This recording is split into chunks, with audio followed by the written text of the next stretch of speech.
Fala galera, Dizascope, Dr. Jonatas Leônio, não é o Douglas Gonçalves, eu sou conhecido carinhosamente aqui como o Dr. Johnny do Divinamente e você está no podcast Divinamente, porque a gente quer aprender a pensar e a sentir como Cristo. E hoje a gente vai falar de um assunto muito interessante, muito importante, talvez seja a pergunta de muitos de nós, é como a gente separa terapia e discipulado. Discipulado não é terapia, terapia não é discipulado. Eu tenho um convidado muito especial, você já deve ter visto aí, mas fica atento, você não pode perder. Vamos embora para o podcast Divinamente de hoje.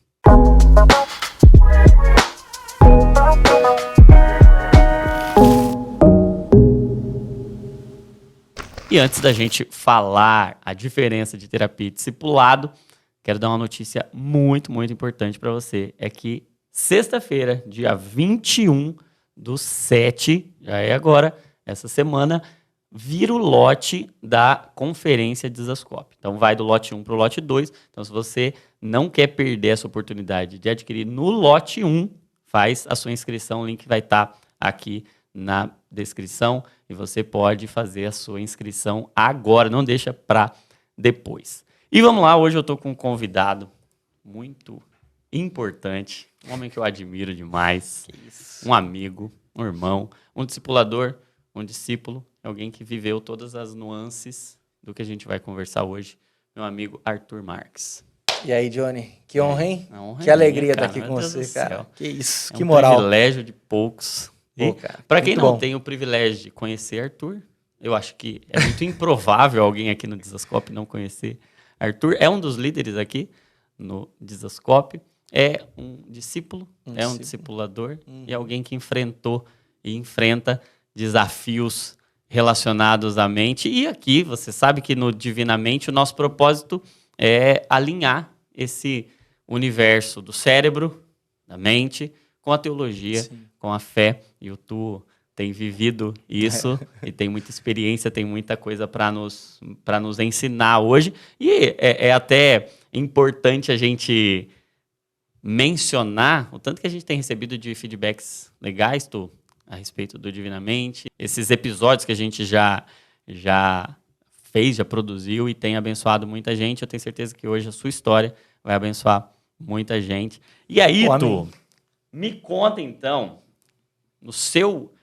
na sua vivência como discípulo, você é uma das pessoas que fala de discipulado e é a maior referência de discipulado que eu tenho, no sentido de ser discipulado e discipular, estudar o discipulado. E você, nos últimos anos, enfrentou um sofrimento mental, tem lidado e tratado e conheceu esse universo da terapia. Então, me conta um pouquinho de como está sendo a sua experiência com esses universos.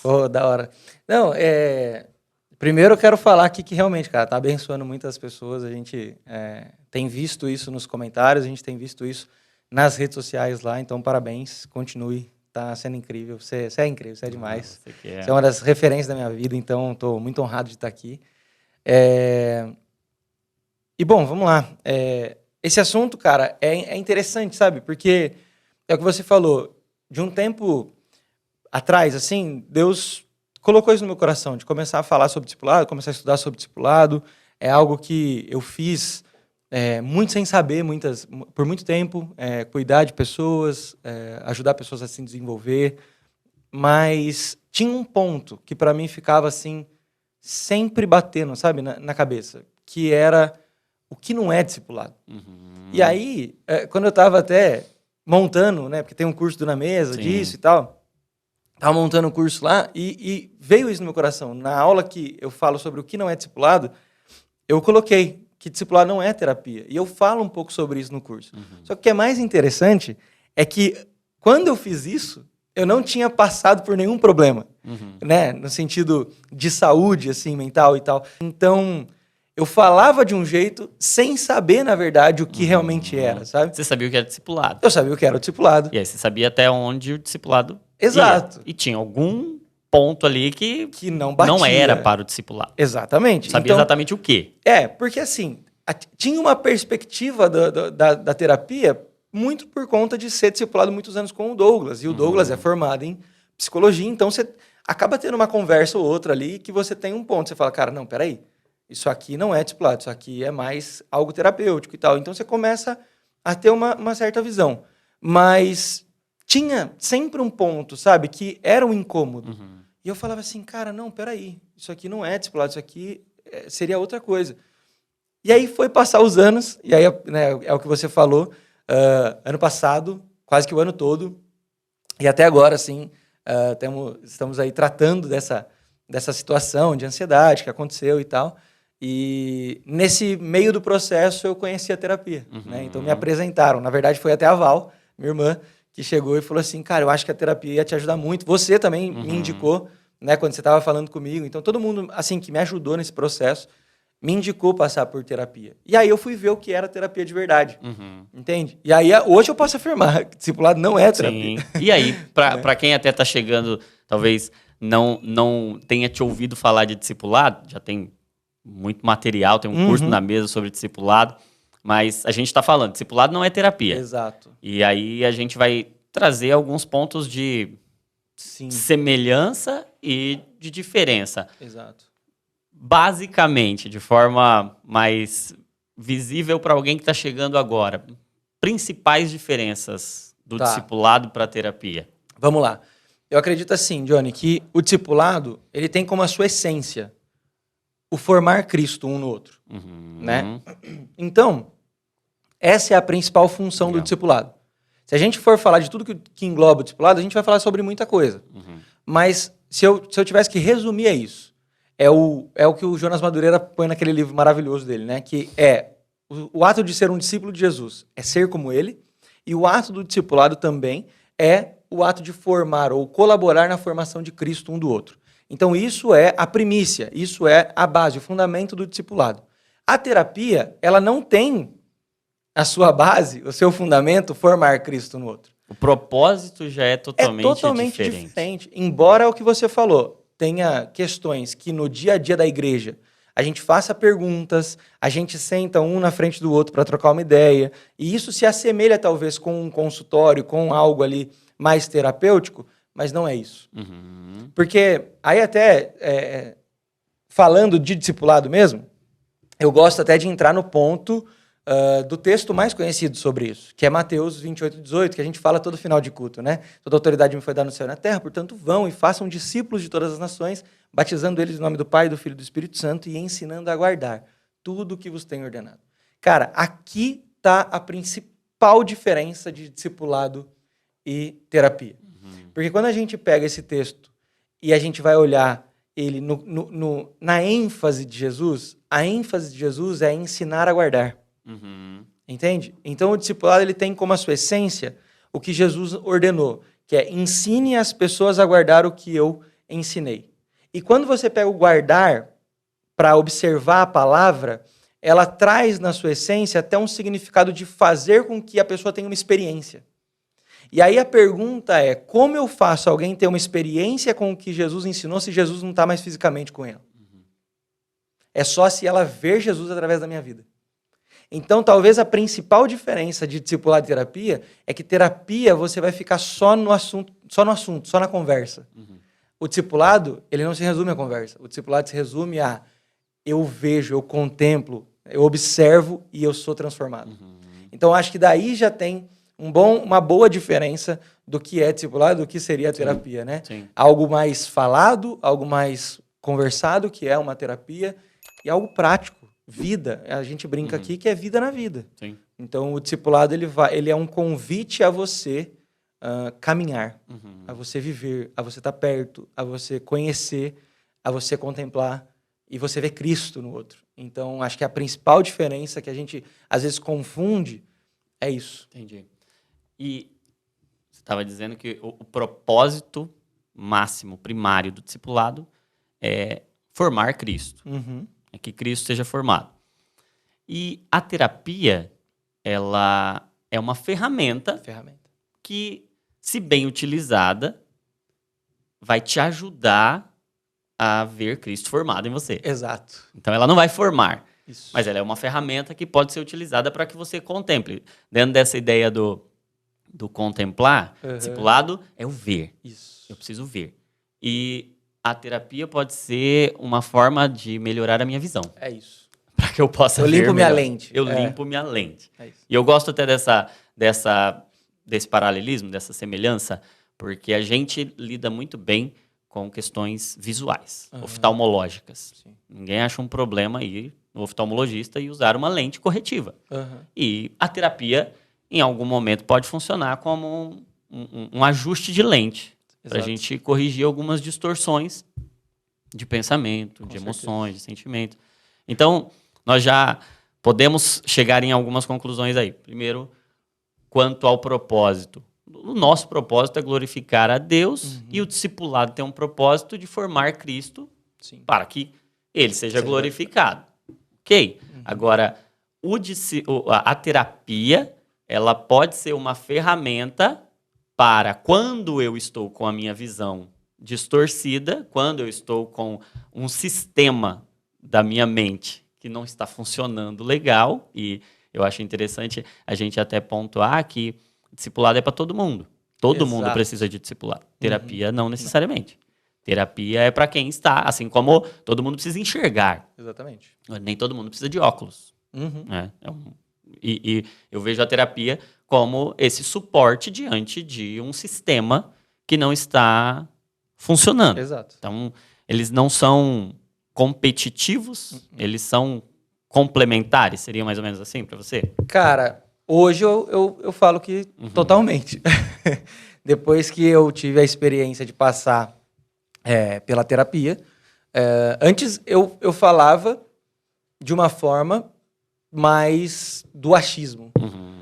Hoje eu garanto que realmente eles complementam. O que você falou, cara, para mim é perfeito.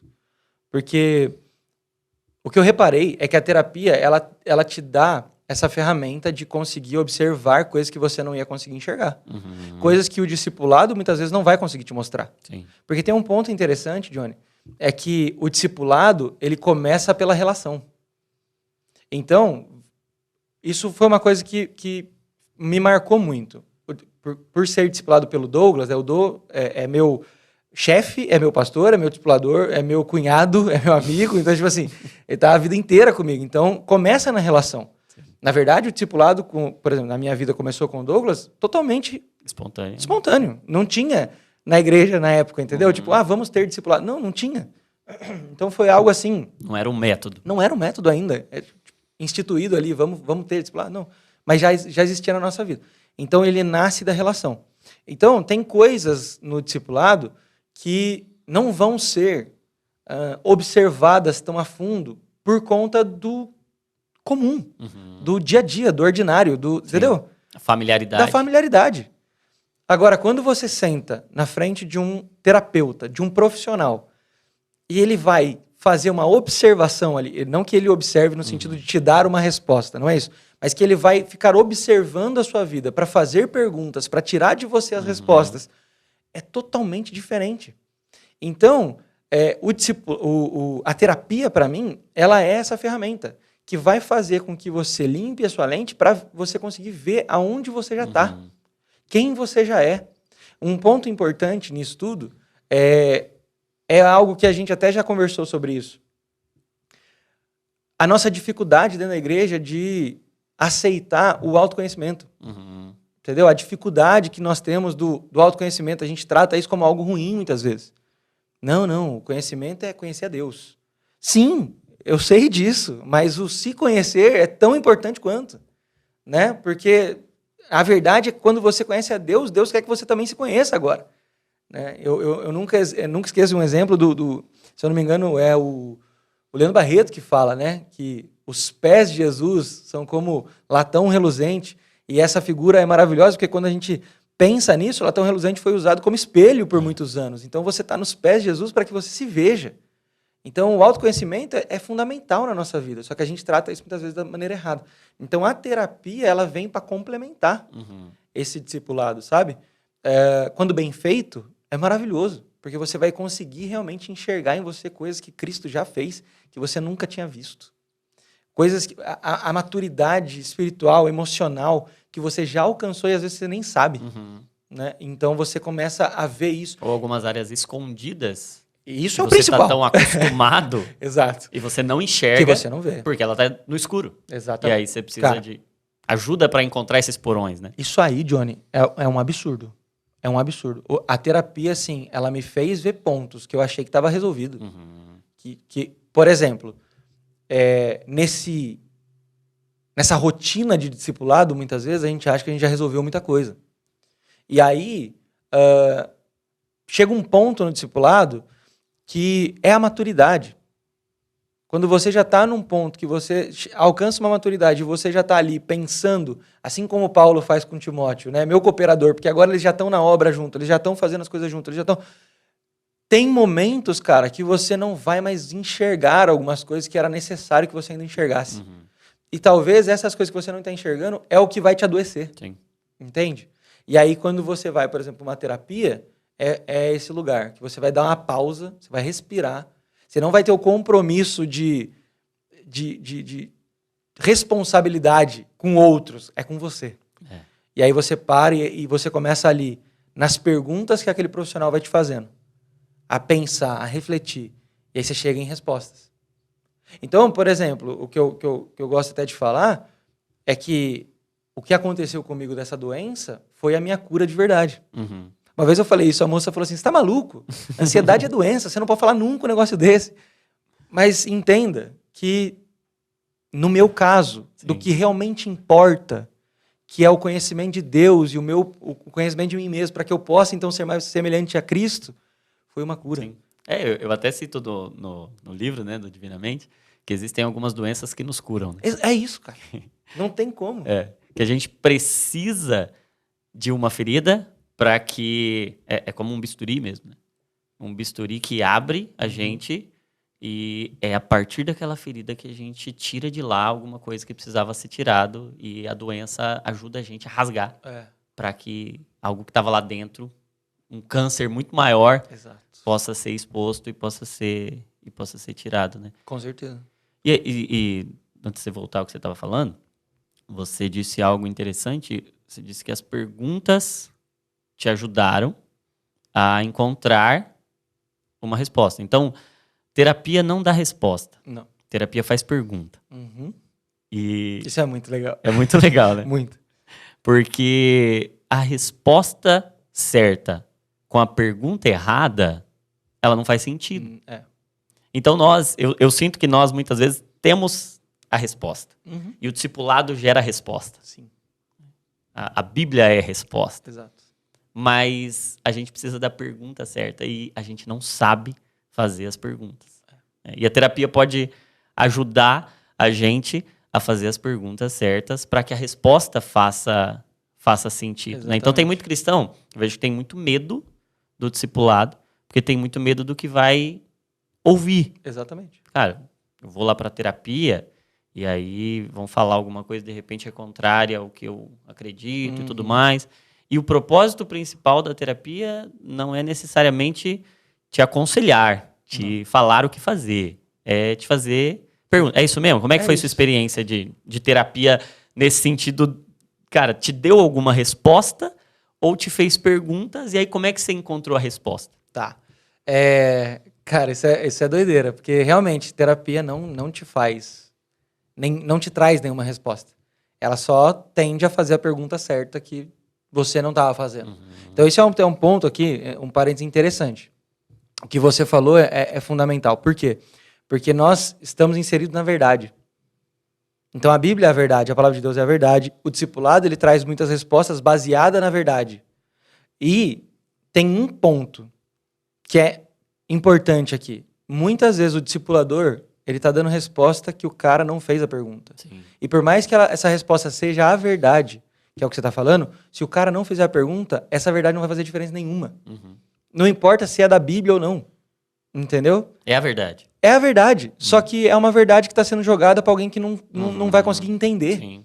Então, o Johnny, a principal questão ali da terapia de fazer a pergunta é isso. Ela começa a te trazer situações e perguntas que você fala, cara, mas eu preciso saber a resposta disso aqui. Então, a sensação que eu tenho, Johnny, é que assim, se você entra na terapia esperando algo, talvez você se frustre muito. Você vai receber alguma coisa ali, você vai se frustrar. Você vai se frustrar. Por quê? Porque quem vai dar a resposta é você. Ela vai levantar a pergunta, certo? Então, se você está esperando algo que venha de fora, cara, já era. Então, o que eu fiz? Eu falei, cara, eu sou muito desconfiado, né? Então, assim, quando me aconselharam a ir para terapia, eu falei assim, será? Né? Você fica com aquele pé atrás, né? Aí, o que eu fiz? Eu, de verdade, assim, não querendo parecer espiritual nem nada assim. E qual era o seu receio? Meu receio? Você consegue lembrar o que você tinha mais medo? Cara, eu vou ser sincero, Johnny. Eu acho que eu era meio preconceituoso com essas coisas. Entendi. Sabe? Eu com remédio, com psiquiatra, com terapeuta. No fundo, não era aquele pensamento, coisa de louco. Não, nunca foi. Mas no meu coração, e inclusive na terapia eu descobri isso, que pra mim era coisa de gente fraca. Entendeu? Então, se eu era forte, se eu tinha Deus, eu não precisava. Entende? Então, esse era meu ponto. E aí eu fiz não parecendo espiritual, né? Mas eu fiz uma oração. Falei, Deus, eu vou sem expectativa alguma. E eu vou entender que talvez, já sabendo que era feito por pergunta, por estar perto do Dudu e tal, e ele já fala muito disso, eu falei, cara, dependendo da pergunta que ela fizer, eu não quero dar resposta. Eu vou sair com a pergunta e vou orar, e você me dá a resposta. Porque daí eu vou ter a verdade como resposta. E, cara, foi isso que eu fiz. Nos 3, 4 primeiros encontros, assim, cara, eu saía de lá chorando, porque eu não sabia responder.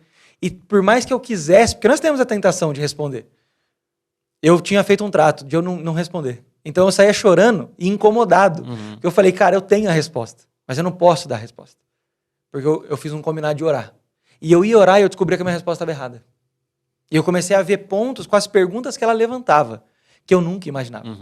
Então, até sendo vulnerável aqui, por exemplo, eu tinha pra mim que meu maior problema era talvez a minha personalidade. Muito desapegado, muito... não consigo esconder sentimento. Então, tipo assim, se eu tô bravo, a galera sabe. Se eu chego no trabalho ali com a cara fechada, eu não consigo esconder que eu tô bravo. Não consigo esconder que algo deu errado. Entendeu? Eu falava, cara, esse é meu problema. E, cara, eu fui entender que não.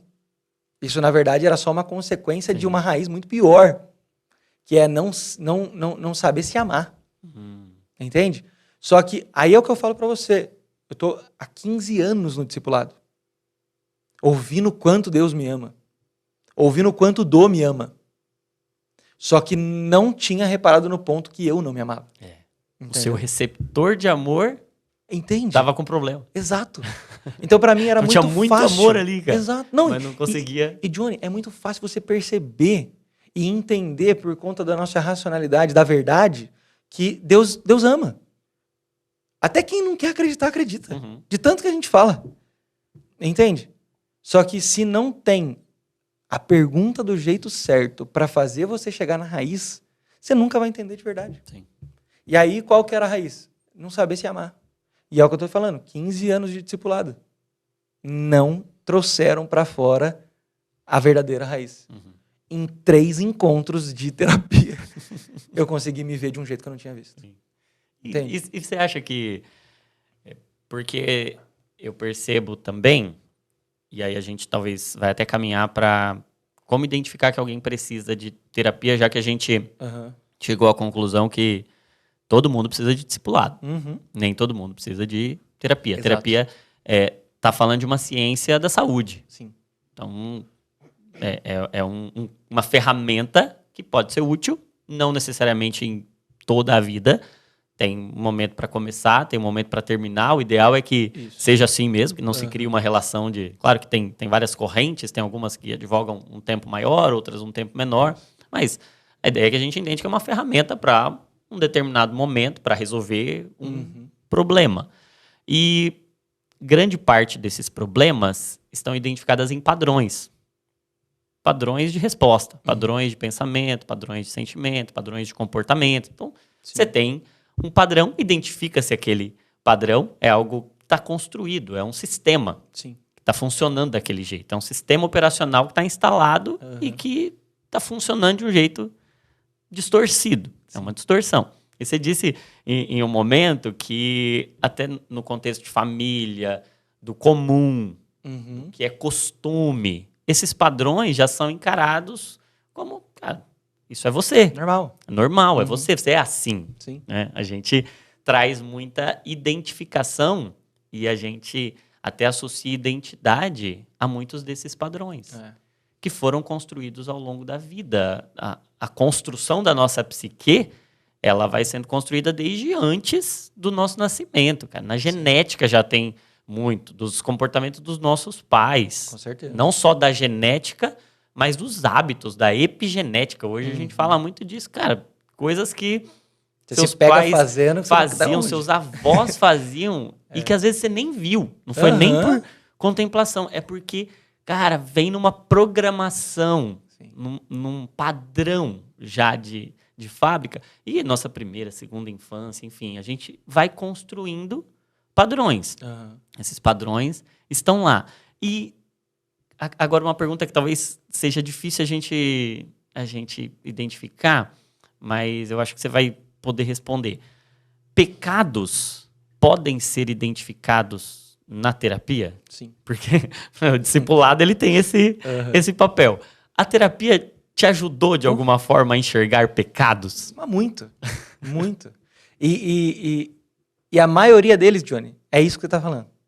A maioria deles que eu consegui identificar não são pecados no sentido de do fazer algo errado, ilícito. Ah, não, ali ó, a pornografia. Ah, não, a mentira. Não. É esse ponto da personalidade que a gente trata como algo normal, muitas vezes, porque a gente não consegue refletir sobre eles. Sim. Por que eu faço o que eu faço? Por que eu ajo? Por que eu sempre agi assim? Exatamente por isso. Porque, tipo assim... De onde vem isso, né? Cara, eu não sei falar pra você como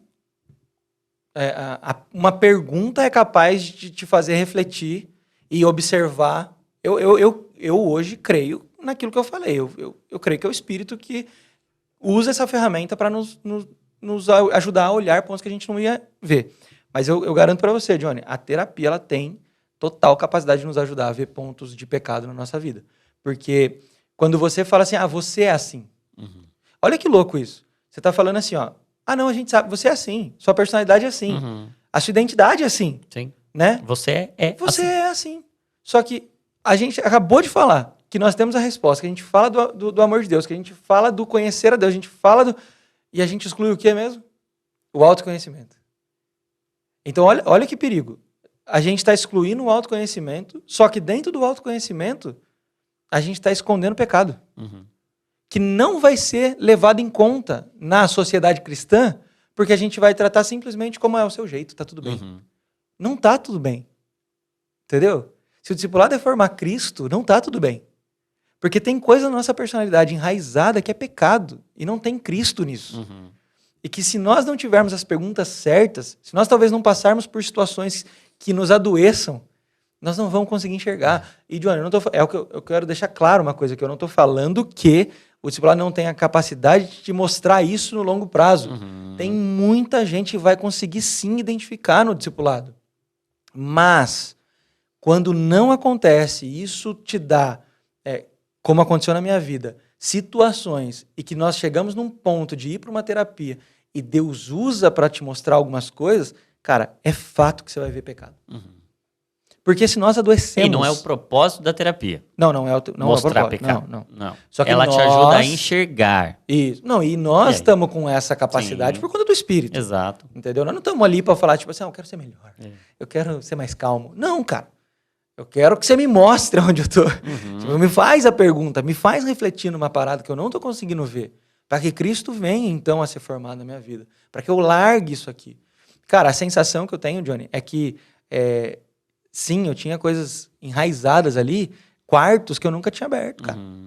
Entendeu? E que não é o que eu tô te falando, não é uma ação, não é um hábito, é um pensamento, é uma maneira de ser, é personalidade, sei lá. sabe? Eu não sei explicar, é um negócio... É o eu caído, pô. Entendeu?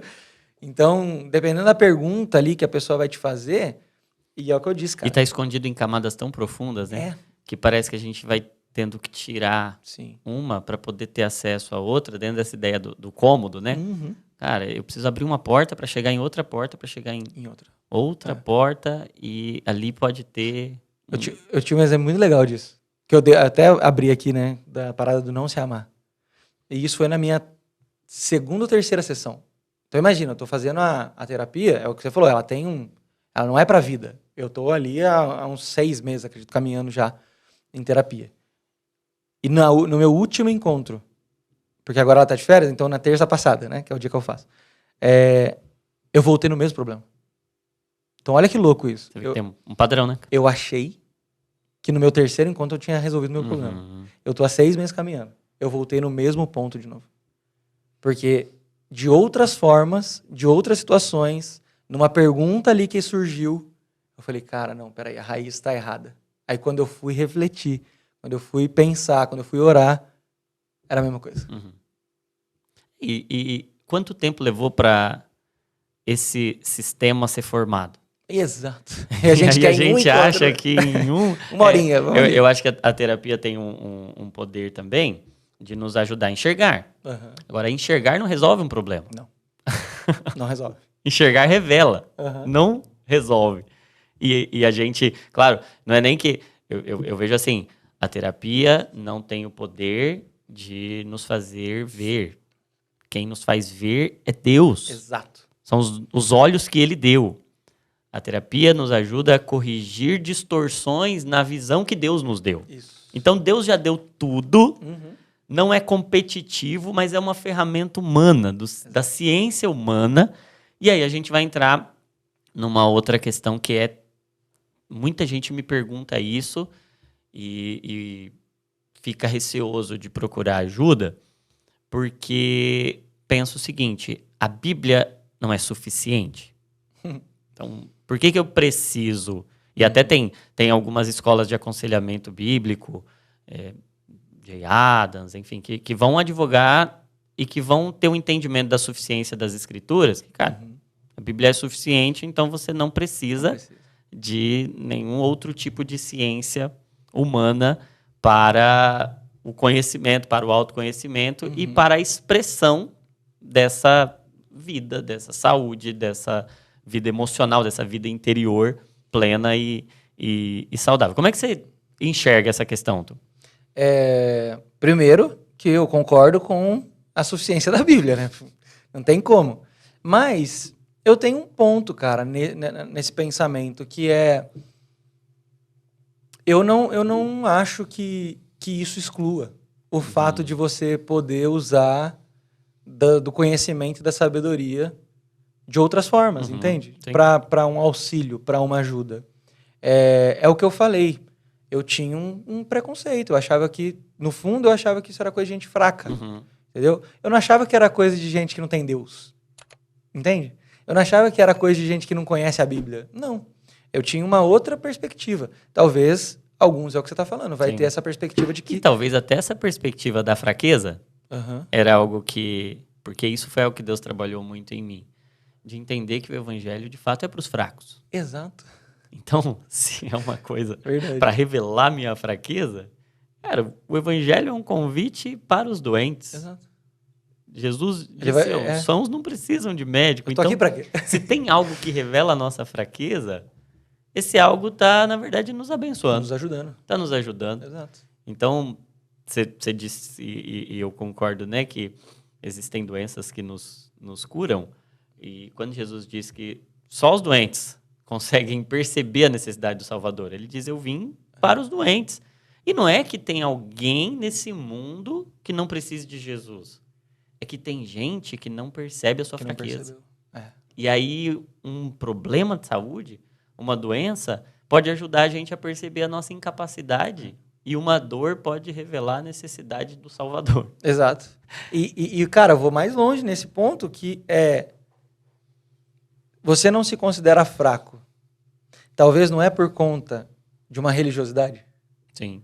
Talvez não é por conta de você achar ou colocar tanto na sua cabeça dessa suficiência das Escrituras, que ela é suficiente, mas você não é.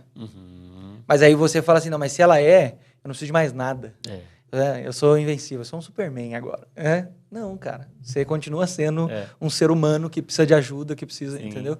Então, assim, eu não acho que um ponto destrói o outro. Sim. Eu acho que vai só colaborar. E essa questão da suficiência das Escrituras, né? Eu penso em 2 pontos, né? Primeiro, a Bíblia é suficiente, mas eu precisei aprender o português. Exatamente. Para lê-la, para interpretá-la. Se você quiser ter um conhecimento mais profundo ainda, você aprende o grego, o hebraico.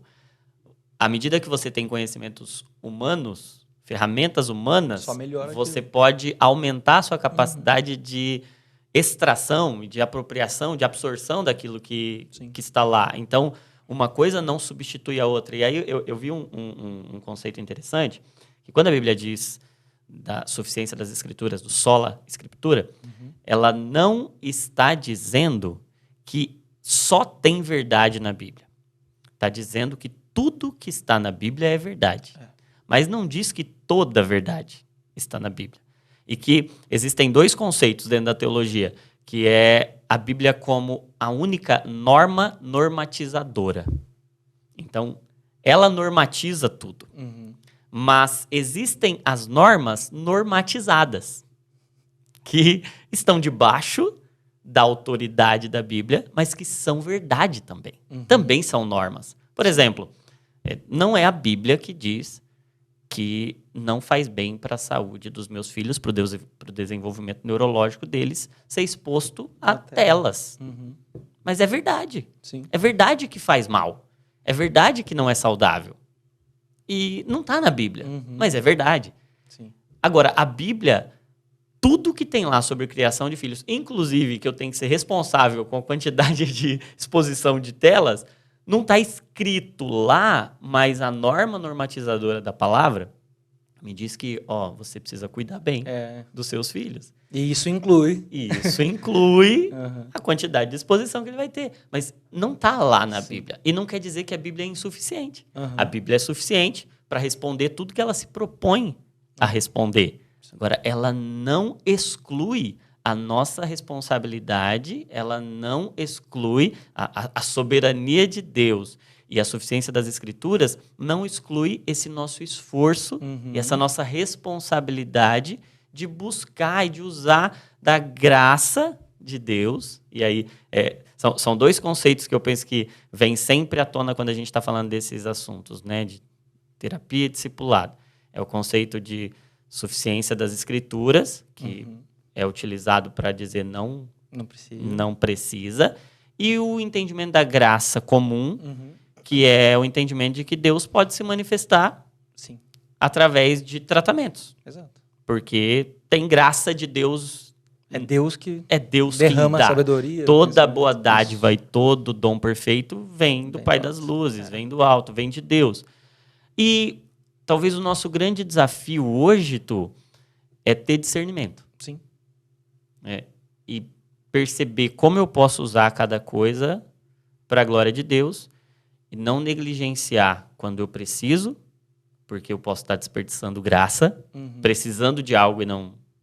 Ou não substituir também e achar que a terapia vai fazer algo que é Deus quem vai fazer, é o discipulado, quem vai produzir em mim. E aí eu acho que a gente pode caminhar já para sinais, algumas questões práticas que mostram que, de repente, essa pessoa está precisando de terapia, né? Como é que foi o seu processo? Que aí a gente pode ajudar, de repente, quem está lá acompanhando agora, falando, e agora? Eu não sei. O que eu estou precisando? Preciso dos 2. Fala como é que foi o seu processo. Cara, o meu processo, ele ficou muito evidente por conta da doença. Né? Como é que você percebeu que você estava doente? Eu não percebi, né? Eu tava ali numa... Boa, essa é uma boa dica. Essa é uma boa dica, de verdade. Eu tava ali vivendo uma sobrecarga emocional. Tava me sentindo muitas vezes estressado Mas a gente, cara, a gente tá vivendo... Isso é um negócio muito louco. A gente tá vivendo uma cultura, o Dô fala muito disso, que ficou bonito. Você falar assim, e aí, como é que você tá? Pô, correria. Entendeu? Então, quem não responde que tá na correria é um vagabundo. Tá pra trás, Tá fazendo nada. Tá pra trás. Né? Vagabundão, tá fazendo nada. Então, todo mundo quer estar na correria. Então, todo mundo quer estar atarefado. Todo mundo quer estar sobrecarregado. Entendeu? Então, quando eu tava, eu falei, pô, tô bem, tô normal. Isso aqui não vai me fazer mal. Até o momento que isso ficou descontrolado. Até o momento que eu percebi que eu não tinha como sair daquilo mais se eu não pedisse ajuda. Então, foi uma sensação de impotência no sentido de eu não estou mais conseguindo me controlar. Então, eu chorava sem motivo. Era uma tristeza muitas vezes. Às vezes não vinha em tristeza, mas vinha na ansiedade que toca o físico, sabe? De faltar ar, aquela pressão no peito, aquela sensação tipo, cara, que isso? Vou morrer, sabe? E eu comecei a perceber que alguma coisa estava descontrolada. Então, eu cheguei um dia, eu me recordo, foi num domingo de manhã, era o primeiro dia de curso de líderes da nossa igreja. Ia começar naquele domingo. E a semana toda, quando falava daquilo, me dava uma sensação ruim. Eu não sabia, não conseguia discernir.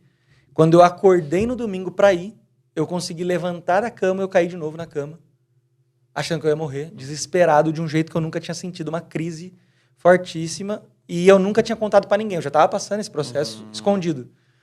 E naquele momento a Gabs, minha esposa, viu e falou, o que aconteceu? E aí eu falei assim, aí eu pensei, não dá mais, preciso de ajuda. Aí foi quando eu abri para ela, e na hora que eu abri, comecei a chorar pra caramba e tal. E aí ela falou assim, aí ela ficou desesperada, né? Ela falou assim, cara, você precisa de ajuda? Vou falar pro Dô. Aí a primeira coisa que a gente fez foi mandar uma mensagem pro Dô. Aí ele falou assim, espera que, assim, dá uma acalmada e tal, a gente se encontra, a gente vai conversar. Quando eu fui conversar com ele, ele falou, você tá num problema de saúde. Né? Então, o Dô já meio que percebeu, cara, não é mais uma conversa de discipulado que vai te resolver. É uma questão de médico, é uma questão de remédio, é uma questão de terapia. Então, foi essa percepção quando tocou ali na saúde. Os sintomas... Agora eu quero falar um ponto importante aqui, Johnny. Não espere isso acontecer. Sim. Não que... É o que eu falei. Tipo assim, não é fraqueza. Na minha cabeça era fraqueza. Na minha cabeça, estar na correria, estar sobrecarregado era normal. Sim. Então, era um problema na minha visão a partir do que eu considerava algo bom. Entende? Então, não precisa esperar chegar nesse ponto. Então, aí foi quando o Dô falou, conversa com o Johnny, vamos ver o que a gente faz. Tá? A gente conversou, a gente trocou uma ideia, a gente fez até um tratamento junto, e depois você falou assim, vamos fazer o seguinte, passa com o Thiago, né, que é o meu psiquiatra hoje, passei com ele, e você falou, e seria bom também você ter um acompanhamento terapêutico. Aí o Dô falou a mesma coisa, e foi quando eu entendi que eu precisava ir para terapia. Então, eu acho que nós vamos tendo sinais do nosso corpo que são coisas até que não diz respeito à espiritualidade. E você falou já do adoecimento, né? Do adoecimento. Mas que tinha um processo já anterior. Sim. E que você nunca falou com ninguém, ia levando ali. E aí você até mencionou, né? Não deixa chegar nesse lugar que chegou. Hoje, olhando para trás, quais eram os sinais que você talvez pudesse ter ouvido e que talvez hoje tem uma galera ouvindo e falando assim, cara, eu acho que eu tô com esse. Posso estar com isso aqui. Eu posso estar com isso aqui e, obviamente... Você não vai deixar chegar. Não vai deixar chegar e você pode, a partir dessa nossa conversa aqui, já mudar algumas questões, já procurar algum tipo de suporte nesse sentido. Cara, eu me lembro muito dessas sensações de cansaço mental, né? Disso ter começado dessa forma. Isso quanto tempo antes? De eu pedir ajuda? Do problema de fato se exteriorizar, uns 5 meses antes. 5 meses, Eu fui pedir ajuda na metade do ano pro fim. Então essa é uma conclusão. Desde o começo. Não é de uma hora para outra. Não. Nunca é pelo menos essas questões, né? Não, Johnny, nunca depressão, ansiedade, burnout, nunca foi isso aqui. Você nunca acorda, tô com isso. Não. É um processo. A gente vai tendo sinais, né? Então, acho que esse cansaço mental, sabe? Eu preciso fazer algo que desligue minha cabeça. Eu sentia muito isso. E aí, cada um vai ter uma fuga. Então, a minha fuga era muito jogo. Então, por exemplo, eu parei de ler. Eu parei de tipo assim... A mente tá tão sobrecarregada ali que você quer algo que te anestesie. Você quer o prazer rápido. Que te gere exatamente. Então, desgaste. Parei de praticar esporte, parei de qualquer coisa que você imaginar que era do Arthur. Entende? Que era do Arthur saudável. Foi parando. E aí eu só queria fazer coisas que me aliviassem de forma rápida. Então o meu problema era o jogo, o meu problema era talvez uma série. Então eu ia para essa zona de conforto e que me dá uma sensação rápida de descanso. Então para mim um sinal claro hoje pensando era muito esse assim. Tem toda uma questão do que depois eu fui fazer teste e tal e tinha o TDAH ali que estava pegando e eu nunca tinha reparado, né? Não sabia. Já estava lá desde questões. Criança. Desde sempre. Me rotulando, me colocando um peso em cima que não precisava. E muito disso, desse cansaço mental, vem disso também, né? Então tem essa questão. Mas tem um outro ponto, cara, que aí eu confundi, e esse talvez seja um ponto que as pessoas vão começar a perceber muito, que é o ponto da solidão. Do você querer ficar sozinho, do você querer não ter companhia de ninguém. Tipo, a sensação que eu cansei de tudo. Só que não é um cansei de tudo eu cansei de mim. Não, é um cansei de tudo que me dá trabalho. Entendeu?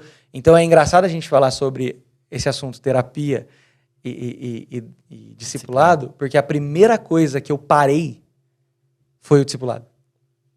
Entende? A primeira coisa que eu não percebi e parei com a galera foi de encontrar com eles e querer ajudar a formar Cristo. Porque eu falei, não dá. Não consigo. Isso aqui tá pesado. Entendeu? Então, esse é um ponto. Quando você começa a perceber que você tá cansado de gente, é um perigo. É um ponto que você tem que começar a observar. Porque, para mim, foi um ponto assim muito, muito gritante. Inclusive, o pessoal que está me assistindo, que é daqui, vai falar assim, nossa, mas então... Não, eu ainda estou no processo. Eu abro para vocês assim com muita tranquilidade no coração. Eu não consegui ainda voltar a ser como era. E talvez nunca vai ser, porque talvez o como era me adoeceu. Sim. Então eu estou tentando descobrir em Deus como ser a partir dessa transformação que Ele tem me causado. Sim. Mas eu acho que esses dois pontos, Johnny, a questão do cansaço mental e a questão do cansaço de gente, isolamento. Sim. Dentro desse processo, eu fui entender o quanto é bom o silêncio e a solidão com Deus. Mas isso é um papo para outro dia. Mas só para o pessoal também não excluir isso de uma vez, sabe? Eu acho que tem processos que isso é muito saudável. Sim. Eu fui descobrir depois os pais da igreja, os pais do deserto, ler sobre isso e tal. Tem muita coisa boa nesse contexto da... Por vezes esse silêncio é a cura. Para poder ouvir Deus. Exato. A minha cabeça está tão cheia de vozes. Isso. E o silêncio pode me ajudar a ouvi-lo. Exatamente. Só esse parênteses para o pessoal não excluir. Porque o pessoal fala muito assim, não, porque o negócio não é a solidão, é a solitude. Não, porque o silêncio é perigoso, não sei o quê. É só um ponto para a gente ter um pouco mais de maturidade em relação a isso. Sim. Porque talvez a parte principal da cura vem disso. Sim. Né? Mas... E talvez dentro desse processo, o Salmo 23 mesmo, ele fala algo interessante, né? Ele começa dizendo, o Senhor é o meu pastor, então ele está falando de Deus em terceira pessoa, né? O Senhor é o meu pastor, nada me faltará. Ele me faz andar em pastos verdejantes. Ele refrigera a minha alma. Então, está falando de Deus. Sim. Mas chega no vale, e aí tem uma mudança. Ele fala, ainda que eu ande pelo vale da sombra e da morte, eu não temerei mal algum, porque tu estás comigo.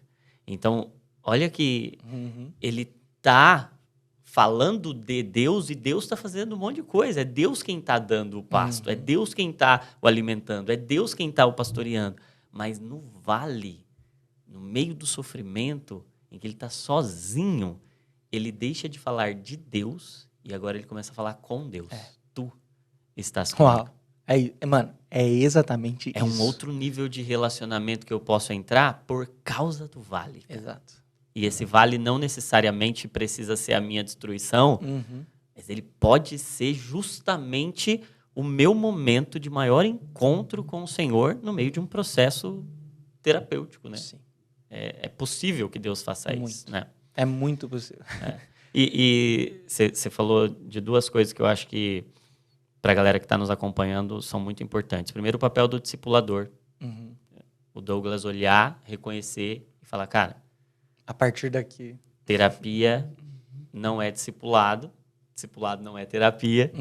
E é importante ter essa humildade. Eu acho que muitos de nós, cristãos, temos um receio de dizer procure ajuda de outra pessoa. Parece que eu não estou sendo discipulador bom o bastante para dizer procure ajuda. E é importante também que não seja um passar o caso. Que eu vejo hoje muita gente também falando assim, não, seu caso é terapia. Então, não é mais problema meu. Né? Tô aqui de boa agora. E o fato de alguém estar em terapia não substitui o discipulado. Não vai fazer o que o discipulado tem que fazer. Sim. Então, a pessoa que está sendo acompanhada por terapia, ela tem que continuar sendo discipulada. Com certeza. Ela vai precisar de um suporte espiritual para lidar com aquela questão emocional. Então, ter essa maturidade para dizer, vai. E eu acho que é uma responsabilidade nossa enquanto igreja ter essa sensibilidade, porque a gente tem acesso ao coração das pessoas. Então, nós podemos ser ferramentas de tratamento. Sim. O discipulador, e aí... Se eu puder, eu vou até compartilhar o que o Dô falou. O Dô não falou vai. O Dô falou vamos. Uau. Entendeu? Então, acho que essa é a diferença. É isso. Esse é o papel terapêutico da igreja. Sim. E eu penso que tem um poder em nós, e não é transferir responsabilidade, dizer agora não vou mais pastorear ninguém, porque eu vejo muito também, tem muito pastor cansado, que, cansei de você, Sim. vai para terapia. Hoje tem esse movimento, porque temos que tomar cuidado com os extremos. Sim. Tem esse extremo, não vá para terapia, em hipótese alguma. Ou vai... E tem agora o cara que falou, tô cansado, cara. Vai porque eu não consigo mais. Vai porque eu não consigo mais. E, por vezes, é esse cara que tá precisando ir. Porque talvez é ele que já está estafado das pessoas. É ele que já está estafado das pessoas. Então, temos que tomar esse cuidado. E um segundo ponto, então, primeiro é esse nosso papel terapêutico da igreja, de identificar e falar, cara, vamos. Vamos. Eu conheço alguém, eu posso te indicar alguém. E é importante que tenhamos profissionais, tenhamos boas opções, tenhamos acesso, e a igreja tem acesso a isso. Inclusive, estou planejando algo nesse sentido, de facilitar para a igreja ter acesso a profissionais para que seja algo menos traumático, essa busca, essa procura. E um segundo ponto, além desse papel do discipulador, é essa autoobservação que você estava falando. Cara, tinha 5 meses que vinha acontecendo algumas coisas. E isso ninguém via. Tem um ponto aí que é seu, né? E a gente não é treinado para examinar a si mesmo, né? Não. A gente transferiu isso, a gente até dizia aqui em off, né? Parece que isso aí a gente deu lá para os budistas, para outras religiões, o contato com você, a gente acha até que é pecado. Você é ruim. Você não pode se olhar. É como se Deus fosse e os egoísmo. outros, né? Você morre, né? Você tem que morrer. Eu até, uma vez, tu estava meditando naquele texto do negue-se a si mesmo versus negue a si mesmo. Porque a gente tem uma tendência, eu particularmente, quando ela olhava para esse texto, eu falava, não, eu tenho que me negar. Então, para mim, tudo que é eu é mal. Tudo que é eu é mal. Não posso nem me olhar. Mas o que está escrito lá não é negue a si mesmo. É negue-se a si mesmo. Então, não se entregue a você. Nossa.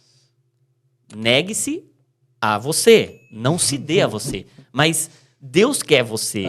E você é importante. Então, não negue você, porque negar a si mesmo é reprimir. Eu não vou sentir nada. Eu vou me negar. Sim. Não, eu vou fingir que não está acontecendo. Eu vou continuar no piloto automático ali, fazendo. E é importante que eu aceite o que tem. Sim. que a matéria-prima que Deus me deu, que aquilo que está aqui, o que eu estou sentindo, as minhas emoções, os meus padrões, as minhas percepções. Não, e isso é o causador do maior problema, que é a gente se achar incrível por conta da religião. Porque quando eu tiro o eu da jogada, eu não tenho mais nada. Então eu me torno o incrível, o bonzão, eu não preciso de ajuda. Entendeu? Porque a religião me deu tudo. E na verdade não é Deus que me deu, é a religião, porque eu sou um religioso. Entendeu? Agora, quando eu entendo que tem eu na jogada, que eu sou fraco, que eu preciso e tal, então você se tornou o que Deus mais quer, que é o ser humano. É isso. Entendeu? Porque quando eu me nego, eu tô negando a minha humanidade. E o que Jesus veio ensinar é ser humano de verdade. Muito bom. Entendeu? Que isso, mano. Então, muito bom. Então, eu acho que a gente não pode esquecer da humanidade, cara. Porque isso é o que Deus mais trabalhou em mim nesse processo, Johnny. Sim. Cara, aonde eu queria estar? Entendeu? Quem eu queria ser, que não era um humano. Entende? Então, assim... Sendo que ele quis ser humano. Ele é um homem. Tem um homem de 33 anos, judeu, assentado num trono. E às vezes a gente quer ser tudo, menos um ser humano. Entendeu? Então, eu acho que a gente precisa ficar atento nos sinais que... revelam nossa humanidade. Revelam a humanidade. E que a gente joga fora como se fosse algo terrível e que, na verdade, era talvez a chave para você realmente conhecer a Deus, se conhecer e ser exatamente o que Deus quer que você seja. Né? Porque é bem aquilo que Isaías 53 nos aponta, né? O Senhor dos Senhores quis ser um homem de dores.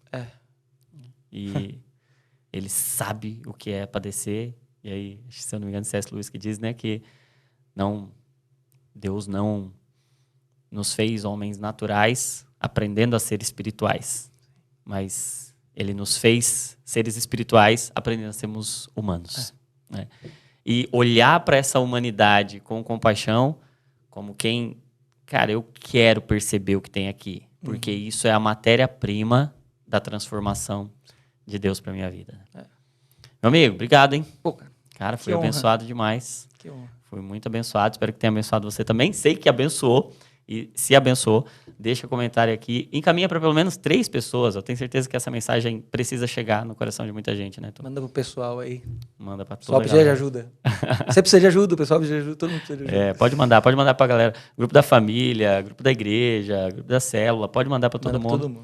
Eu tenho certeza que vai abençoar. É uma mensagem que tem poder para abençoar muita gente. Não é competir, não é substituir, é usar tudo para a glória de Deus. É Deus ser glorificado por meio de tudo. E aí, fica o lembrete mais uma vez, está virando o lote da conferência, lote 1 para o lote 2, dia 21/7. Então, corre aí para você fazer a sua inscrição. Se você não adquiriu o livro Divinamente, link aqui também na descrição. Tu já adquiriu dele. Tem até, tá ali, uma dedicatória. E está sendo uma benção, muitos feedbacks, está sendo bem legal. E só falar para o pessoal também, aproveitar para deixar mais um link aqui, que eu vou pedir para o pessoal já fazer, porque nós vamos fazer o Lendo Junto. Sim, nós já estamos começando a anunciar. Então, em agosto vai ter o Lendo Junto, igual a gente fez com Chega de Regra, se você não viu, procura no canal do Desascope, que foi muito legal, e a gente vai ter o Johnny, então, lendo o livro dele junto com vocês. Então vai ser muito massa. Legal. Tô animadíssimo para isso, vai ser muito legal. E aí, você já sabe, não se esqueça, toda emoção é um convite para oração. E não se esqueça, você é uma cópia de Jesus. Até o próximo Divinamente Podcast. Valeu, meu amigo. Valeu, tamo junto.